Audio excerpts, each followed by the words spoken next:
Assalamualaikum warahmatullahi wabarakatuh.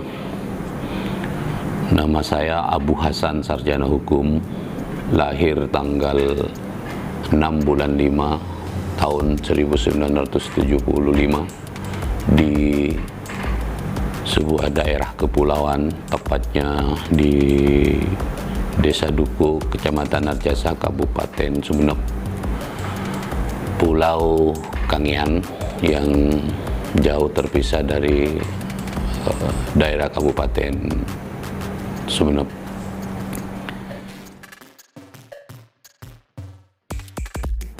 Awal mula saya terjun ke dunia politik sebenarnya sudah dimulai dari sejak duduk di bangku sekolah tingkat menengah. Pada saat itu posisi saya masih sekolah alia di Kangean pada era Orde Baru dari tahun 90-an, dari sejak tahun 90-an sampai ke era reformasi. Dan di era reformasi itulah saya terlibat secara langsung dalam struktur kepengurusan partai, yaitu Partai Kebangkitan Bangsa. Di dalam perjalanan menjadi pengurus di PKB, sejak itu saya menjadi salah satu pengurus di tingkat desa. Dan selanjutnya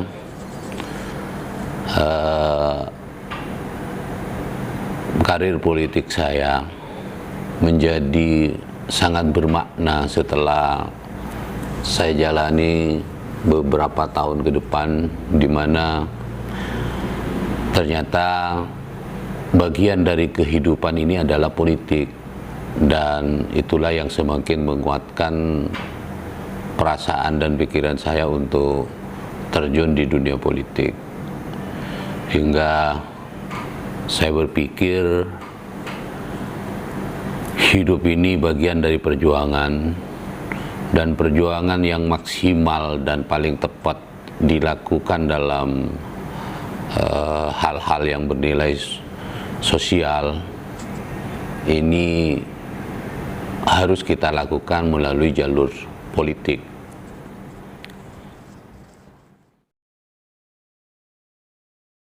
Ini ceritanya. Jadi pertama, karena memang saya sudah pertama aktif di partai dan saya banyak terinspirasi oleh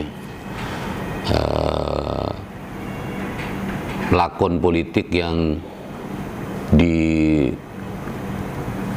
dilakoni oleh Kiai Haji Abdurrahman Wahid, di mana pada satu saat, kalau saya tidak keliru sekitar tahun 1900,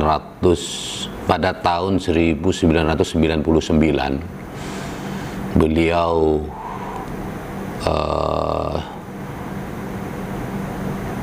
posisi presiden atau baru saja lengser dari presiden. Kalau saya tidak keliru, pada waktu itu bertepatan pada bulan Ramadan, saya bermimpi beliau Kiai Haji Abdurrahman Wahid itu ada di rumah saya. Dan dalam mimpi itu saya masih segar dalam ingatan melihat beliau ada di depan pintu rumah saya, duduk di atas kursi, dan di depannya itu ada meja. Seakan-akan beliau dalam mimpi itu mengabsen setiap orang yang mau masuk ke rumah saya. Entah apa makna dari semua itu, yang terpenting bagi saya pikiran-pikiran yang ada di dalam Kiai Haji Abdurrahman Wahid ini sungguh sangat luar biasa, yang dengan saya mempelajari dan membaca buku-buku beliau, saya menjadi semakin terinspirasi untuk berpikir dan bertindak sekurang-kurangnya meniru apa yang beliau lakukan dengan gaya-gaya kekhasannya, di mana beliau rela mengorbankan dirinya, yang penting orang lain selamat. Ini sebuah inspirasi yang luar biasa, karena memang hidup ini hakikatnya, saya berpikir bagaimana kita mampu memberikan manfaat terhadap orang lain. Itu kira-kira kehidupan yang paling diidamkan oleh setiap orang. Karena apalah arti sebuah kehidupan kalau kita ternyata dalam hidup itu tidak mampu memberikan kontribusi terhadap orang lain, tidak mampu memperjuangkan kepentingan-kepentingan orang lain, atau kita tidak bisa berbuat baik terhadap orang lain. Sama artinya dengan hidup ini hanya untuk diri kita sendiri. Padahal pada hakikatnya yang dibutuhkan dalam hidup itu bagaimana setiap gerak-gerik langkah kita ini bisa memberikan kontribusi positif terhadap lingkungan kita, baik keluarga sendiri, teman, ataupun yang lain-lainnya. Itulah yang banyak saya dapat dari pola berpikir yang dilakukan oleh Kiai Haji Abdul Rahman Wahid, di mana beliau sungguh luar biasa sebagai salah satu deklarator Partai Kebangkitan Bangsa. Harum namanya, walaupun sampai saat ini beliau sudah almarhum, tapi seakan-akan PKB ini tidak akan pernah ada tanpa Gus Dur. Itulah yang selalu menginspirasi saya terjun di politik ini, bagian dari mengamalkan dan mengupayakan misi-misi kegusduran kira-kira dalam konteks kehidupan. Memotivasi saya memang karena saya sudah terjun di politik, tujuan akhir itu bagi saya politik itu kesempatan, sebuah kesempatan yang ketika kita sudah ada di posisi DPR misalnya, apalagi nanti kita ada di posisi bupati misalnya, ya syukur-syukur sampai menjadi di atas itu.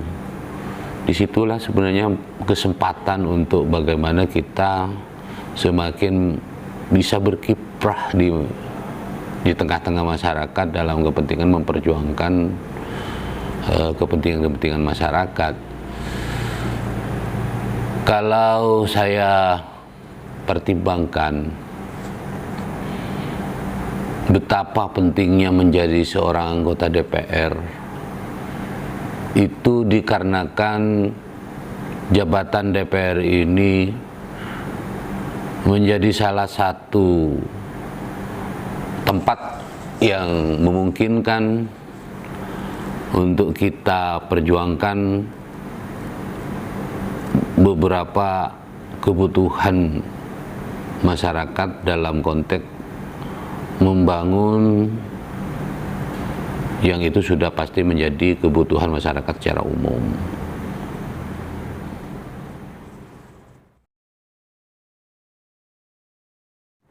Tuhan menghendaki, karena proses politik yang saya jalani ini sudah sangat panjang sebenarnya. Jadi saya nyalon jadi anggota DPR itu sampai 3 kali. Pertama pada tahun 2009 saya nyalon di Dapil 2 meliputi Kecamatan Lentang, Beluto, Sarongki dan Kili Genteng. Saat itu saya kalah, yang jadi DPR di Dapil 2 itu diwakili oleh Kiai Imam Hasim bersama Haji Ruki. Saya walaupun di daerah orang karena memang serius untuk berbakti dan berjuang demi PKB, pada waktu itu di daerah orang lain saya mampu mengumpulkan suara kurang lebih 3.000-an. Itu bukan hal yang mudah dilakukan, karena saat itu memang saya rasakan sekali, saya jalan sosialisasi tentang PKB siang malam, karena kebetulan pencalonan itu di daerah orang lain, ya otomatis banyak kendala-kendala yang saya hadapi. Dan cita-cita selanjutnya, karena sekarang sudah alhamdulillah tercapai jadi seorang anggota DPRD Kabupaten, saya berpikir tidaklah cukup atau masih membutuhkan ruang yang lebih besar dan lebih luas lagi kira-kira untuk membangun Kabupaten Sumeneb yang terdiri dari beberapa pulau ini, khususnya untuk membangun daerah kepulauan. Insya Allah dalam tahun 2024 nanti saya sudah menyiapkan dan menentukan pilihan untuk meningkatkan nilai-nilai perjuangan yang ada hubungannya dengan ke-DPR-an ini. Insya Allah saya nanti akan nyalon DPR RI dari Partai Kebangkitan Bangsa, yang sampai saat ini alhamdulillah di Sumeneb ini PKB untuk ke DPR RI insya Allah satu-satunya saya untuk saat ini. Tidak tahu perkembangan politik ke depan nanti apa ada yang lain lagi, ya biarinlah semuanya berjalan. Yang terpenting saya sudah menjatuhkan pilihan, sudah menjatuhkan tekad bulat untuk menyiapkan diri dalam pertarungan politik ke depan di tahun 2024 nanti. Saya harus jadi calon anggota DPR RI. Itulah kira-kira bagian dari ruang yang lebih luas, yang lebih besar, bagaimana memperjuangkan kepentingan-kepentingan masyarakat Sumeneb yang notabene terdiri dari beberapa pulau yang berhamparan jauh dari kota. Kalau kita hanya mau mengandalkan kekuatan anggaran yang ada di DPRD Kabupaten ini, saya kira untuk membangun lebih cepat tentang kepulauan agak sulit. Maka dari itu akhirnya itulah yang mendasari saya memilih untuk menyiapkan diri dalam pencaturan politik di tingkat nasional. Rahasia sukses dalam pencalonan ini, mungkin kalau rahasia kesuksesan saya dibandingkan dengan rahasia sukses teman-teman anggota Dewan Perwakilan Rakyat yang lain, insya Allah jauh berbeda. Karena saya berpikir begini, Mas. Jadi waktu tahun 2009 saya nyalon di daerah orang lain, itu kalau tidak karena didasari nilai-nilai perjuangan, sebenarnya sesuatu yang sulit untuk bisa kita capai. Tapi karena sudah saya dasari oleh semangat dan tekad berjuang bersama PKB, dicalonkan di daerah lain pun saya bekerja maksimal dengan targetan menang walaupun akhirnya harus kalah. Dan selanjutnya partai memberikan peluang saya nyalon di daerah sendiri pada tahun 2014. Saya juga habis-habisan dengan segala kekuatan, tenaga dan pikiran pada tahun 2014 nyalon di daerah sendiri, dan alhamdulillah juga saya kalah. Kenapa saya bilang alhamdulillah? Mungkin tidak banyak orang yang mampu menerima kekalahan, walaupun itu sebenarnya sudah sebuah ketentuan. Saya punya keyakinan apa yang Tuhan rencanakan pasti lebih baik dari apa yang saya inginkan.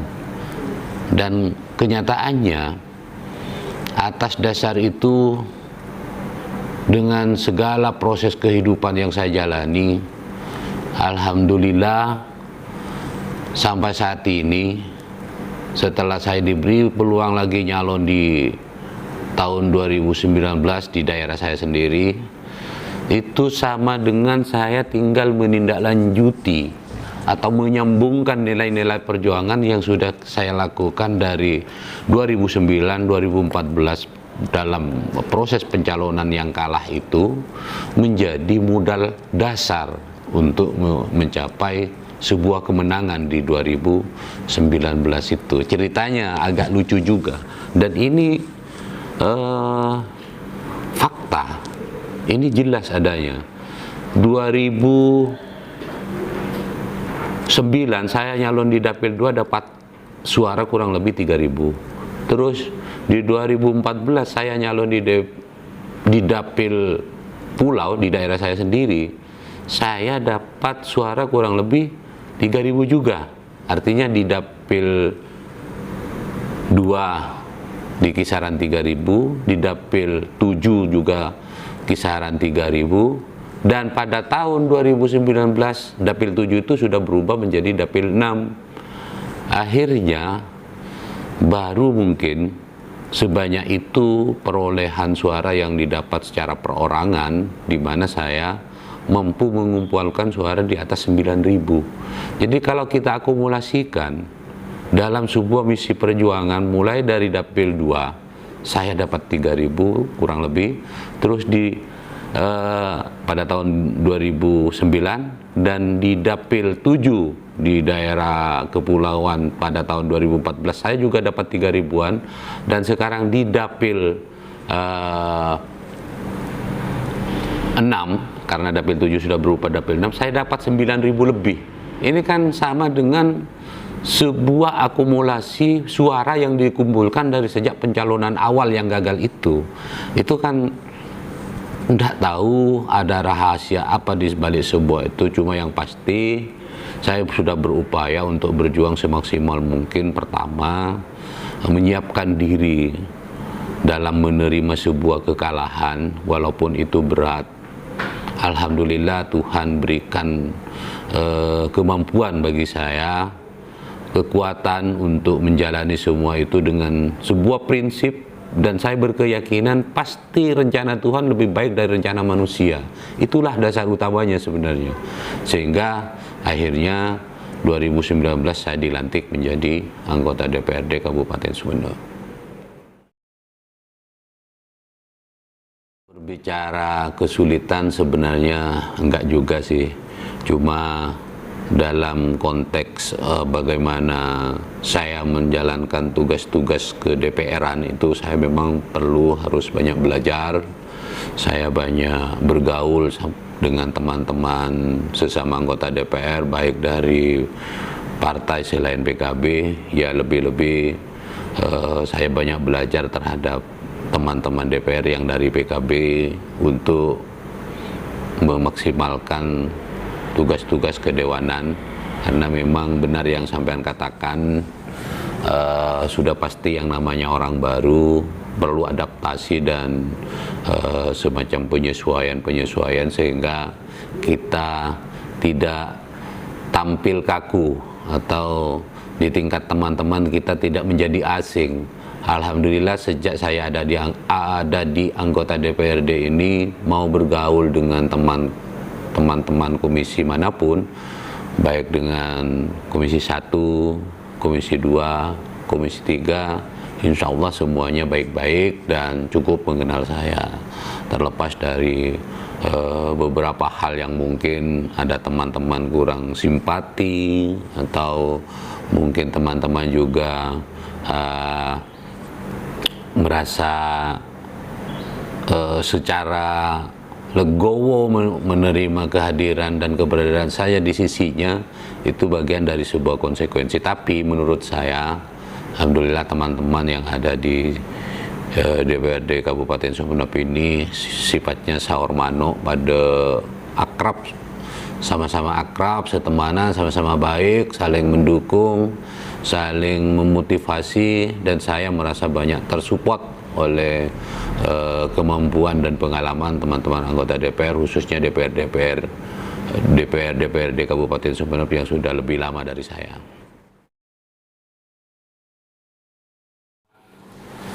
Sejak saya duduk di ruang Komisi 4 ini khususnya,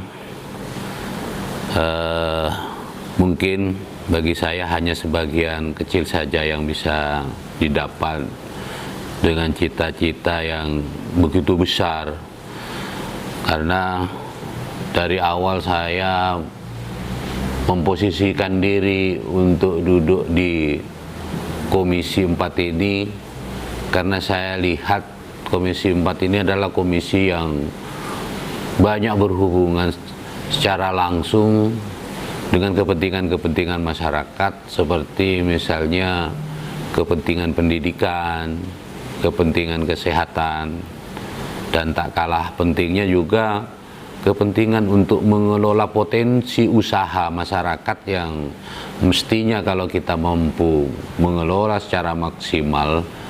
Dinas Pariwisata itu juga masuk counterpart Komisi 4. Seandainya Sumeneb yang terdiri dari beberapa pulau ini itu menjadi dasar utama dalam kepentingan menjual sumber daya alam yang ada,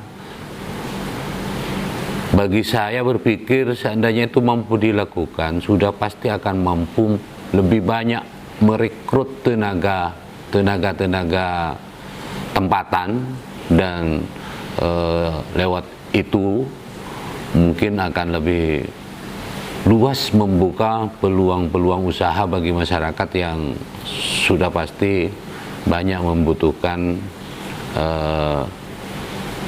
tempat atau peluang untuk bisa berusaha. Jadi itulah dari salah satu yang bisa saya lakukan, alhamdulillah, kalau terkait dengan masalah pendidikan.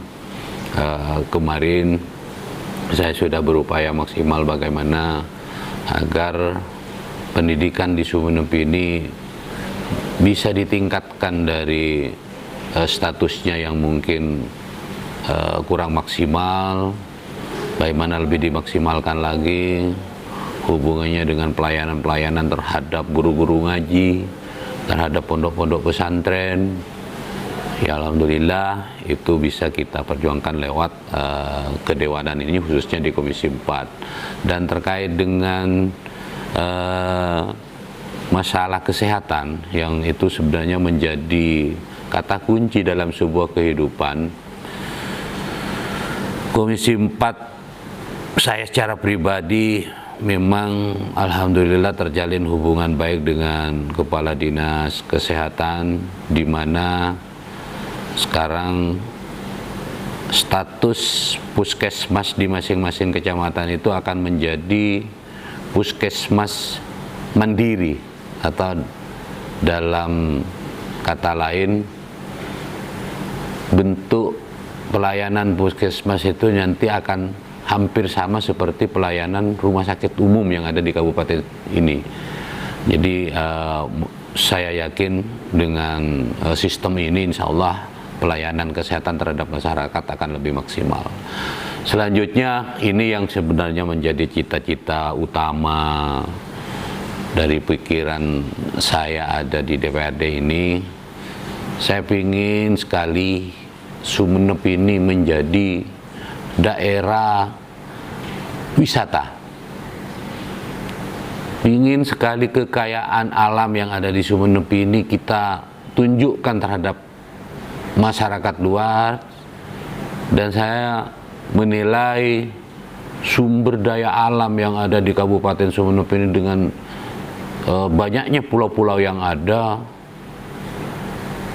sangat berpotensi sekali untuk kita jual sebagai sebuah objek wisata yang itu insya Allah akan lebih mampu mendongkrak penghasilan masyarakat secara langsung, dan juga ini potensi besar untuk mendongkrak penghasilan asli daerah, karena ketika daerah ini berpenghasilan tinggi, otomatis peluang kerja, peluang kesempatan dari masyarakat untuk menikmati APBD yang PAD-nya sebuah daerah itu tinggi, insya Allah jauh akan lebih besar. Karena seperti yang pernah saya jalani atau saya tahu dari kemarin acara studi banding ke Bali di Kabupaten Badung, itu PAD-nya kurang lebih 7 triliun, di mana dengan PAD yang tinggi itu setiap orang lanjut usia yang ada di Kabupaten Badung itu setiap bulan digaji, atau bisa saja tidak dianggap digaji, dengan kata lain dibantu. Tapi itu kan merupakan kebijakan yang bagus, kebijakan yang sangat, saya yakin itu menjadi harapan masyarakat, khususnya para usia dini, usia lanjut. Jadi di Badung itu, dari hasil studi banding saya kemarin itu, setiap orang yang sudah berusia di atas 60 tahun, setiap tahunnya itu dibantu sebanyak 1 juta. Loh, seandainya ini terjadi di kabupaten kita, sungguh sangat luar biasa. Kenapa saya berpikir tentang wisata? Karena Bali itu tidak jauh-jauh dari Sumeneb pertama. Terus berbicara tentang sumber daya alam, berbicara tentang keindahan, saya punya keyakinan Sumeneb ini jauh lebih indah dari Bali kalau memang kita mau menggarap potensi itu. Dan disinilah kehadiran pemerintah sebenarnya, kalau memang betul-betul mau serius mengelola sumber daya alam yang ada hubungannya dengan keindahan alam yang ada di kabupaten ini, saya yakin PAD yang ada di Sumeneb akan meningkat. Dan dengan meningkatnya PAD, secara otomatis kemaslahatan masyarakat, kebutuhan masyarakat akan kepentingan ekonomi ini akan lebih ada harapan, akan lebih bisa memenuhi kebutuhan hidup masyarakat dengan adanya peluang-peluang pekerjaan lewat potensi-potensi wisata yang seandainya itu mampu kita gali secara maksimal. Sehingga sederhananya kan begini, Mas. Kalau misalnya Sumeneb yang terdiri dari kurang lebih 125 pulau ini, potensi alamnya, potensi pantainya yang indah, kita kelola dengan baik, dan akhirnya menjadi daya tarik bagi para wisatawan, baik wisatawan lokal ataupun wisatawan asing. Secara tidak langsung, tidak mungkin kalau orang yang berkunjung ke sebuah daerah itu tidak akan bawa uang. Misalnya saja, kalau kebetulan wisatawan lokal misalnya datang ke Sumeneb, bawa uang 1 juta, dan dibelanjakan di Sumeneb sebanyak 900.000 misalnya, itu sudah tersebar di masyarakat kita, itu sudah tersampaikan di tangan-tangan masyarakat Sumeneb, baik yang beli rokok misalnya, yang beli kopi, yang beli pop mie di warung-warung kecil, kan luar biasa kan, itu memberikan dampak terhadap perekonomian masyarakat Sumeneb. Kita asumsikan saja misalnya ada dalam tiap bulan itu 1.000 orang yang datang ke Sumeneb untuk melihat keindahan yang ada di Sumeneb. Kalau kita kalikan 1 juta satu orang, itu sudah berapa? Apalagi kalau misalnya kebetulan yang datang untuk menyaksikan dan melihat keindahan Sumeneb itu orang-orang wisatawan luar, sudah pasti uang yang di bawah jauh lebih besar ketimbang wisatawan lokal. Banyak potensi sebenarnya yang bisa kita jual. Pertama, kita Sumeneb ini merupakan daerah penghasil keris, di mana keris itu secara nasional diakui tentang keunikan seninya, tentang kemampuan-kemampuan gaibnya. Kalau itu mampu kita kelola dan kita siapkan tempat untuk bagaimana para tamu-tamu luar bisa melihat secara langsung, ini kan luar biasa. Dan juga Sumeneb ini merupakan daerah penghasil ayam cukir. Nah, ini ayam cukir itu kebetulan itu asalnya dari pulau kami. Pulau saya itu pulau yang ada di kepulauan jauh di sana. Itu penghasil ayam cukir yang merupakan hasil perkawinan silang antara ayam hutan dan ayam kampung yang menghasilkan namanya ayam cukir. Ayam cukir itu sudah bertaraf nasional. Dan sepengetahuan saya ya, justru yang banyak memanfaatkan potensi ekonomi dari ayam cukir itu daerah-daerah lain, seperti misalnya Trenggalek, terus Bali, Solo. Ini banyak masyarakat yang bisa memanfaatkan keunikan dan keindahan suara ayam cukir itu menjadi potensi-potensi ekonomi. Ya ini yang beberapa hal yang sebenarnya penting untuk digali, dan saya bercita-cita bagaimana yang namanya keindahan alam yang ada di Kabupaten Sumeneb ini mampu semaksimal mungkin kita gali untuk memberikan kontribusi positif terhadap masyarakat yang ada di sekitar Sumeneb. Dengan demikian, pada saatnya nanti tidak lagi, saya berharap para saudara-saudara yang ada di Sumeneb ini, khususnya di daerah kepulauan, dalam mengejar rezeki untuk memenuhi kehidupannya itu selalu terjun ke daerah orang lain, karena pilihan untuk mencari nafkah di luar sana. Kalau di Kangen itu kebanyakan bekerjanya ke Malaysia, itu risikonya luar biasa, tingkat kesulitannya luar biasa. Tapi karena itu adalah pilihan terjelek kira-kira dari yang baik, atau pilihan yang terbaik dari yang terjelek, masyarakat Kangean lakukan semua itu, walau kadang dengan tekad bulatnya banyak yang pulang mayatnya. Ini kan ngeri sekali sebenarnya. Ini kondisi real yang terjadi di masyarakat kita, di mana para tenaga kerja yang sudah bertekad bulat, sudah pasrah meninggalkan sanak saudaranya, meninggalkan istrinya untuk mencari nafkah keluar, dan tidak sedikit yang datangnya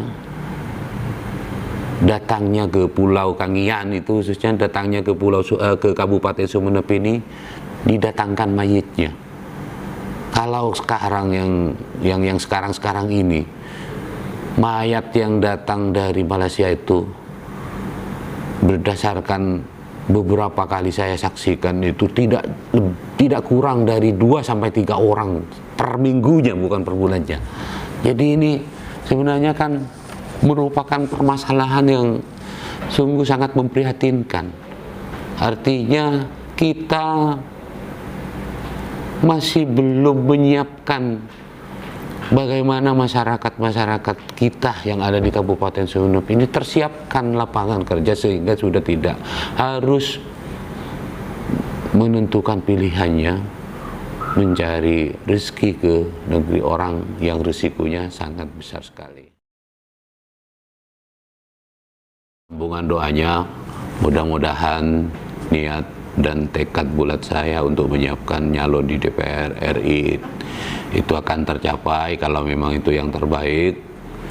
Dan saya hanya berangkat dari sebuah keyakinan, ketika niat baik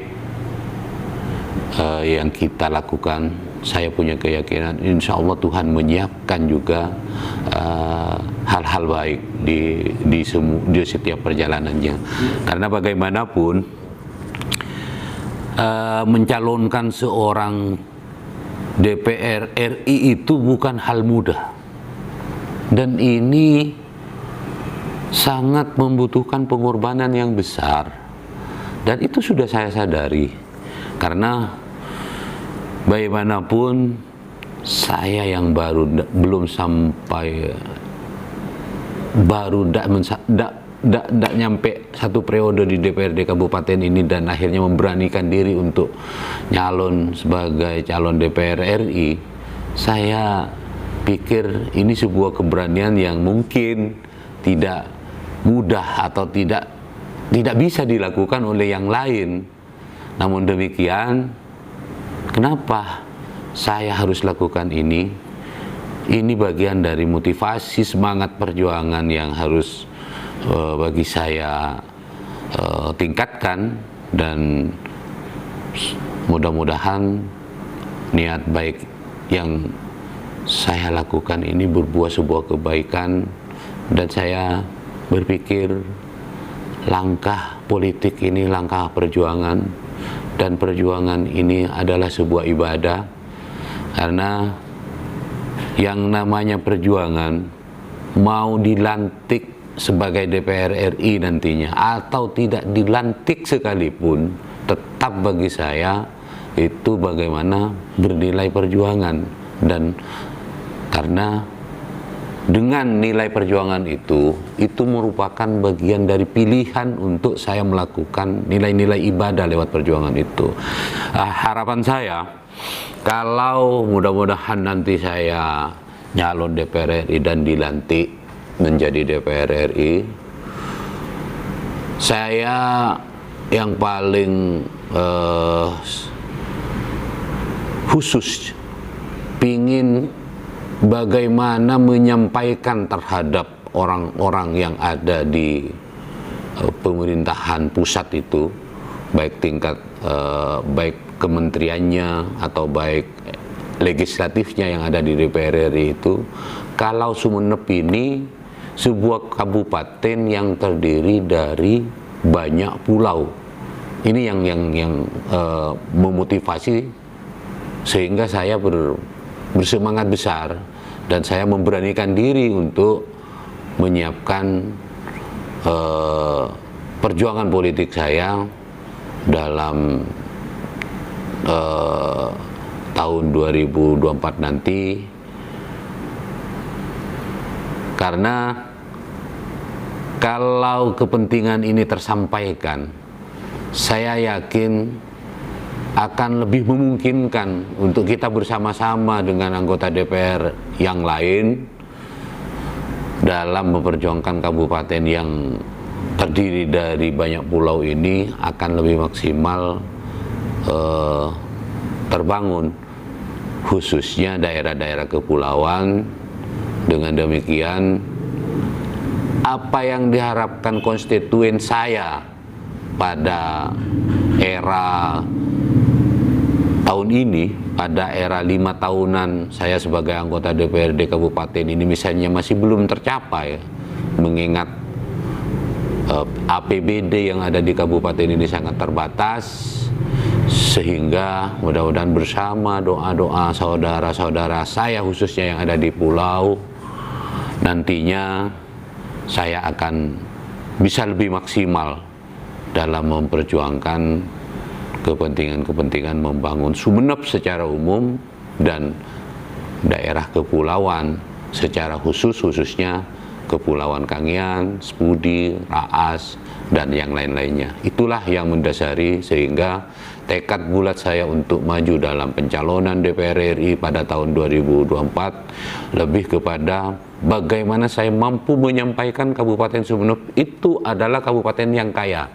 Kabupaten Sumeneb itu adalah kabupaten yang indah. Kabupaten Sumeneb itu adalah kabupaten yang pantas untuk lebih diprioritaskan dalam kepentingan membangun di pusat nantinya. Jadi karena kalau DPR RI itu dengan cakupan yang lebih luas dan kewenangan APBN yang pasti jauh lebih besar, itu memberikan potensi besar untuk lebih bisa memaksimalkan pembangunan khususnya di Kabupaten Sumeneb ini. Suka dukanya sebenarnya hampir bisa dikatakan tidak ada, tapi bagaimanapun yang namanya proses kehidupan, yang namanya proses politik sudah pasti ada suka dukanya.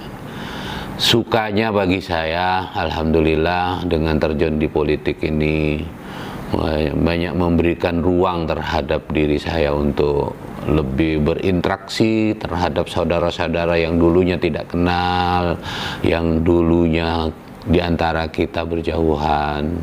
Dengan sebab jadi anggota DPR ini, kita semakin akrab, kita semakin bisa menjunjung tinggi semangat persaudaraan. Ya dukanya hampir bisa dikatakan tidak ada dukanya, karena saya berprinsip hidup adalah perjuangan. Artinya setiap perjuangan pasti butuh pengorbanan. Pengorbanan kalau kita maknai itu secara luas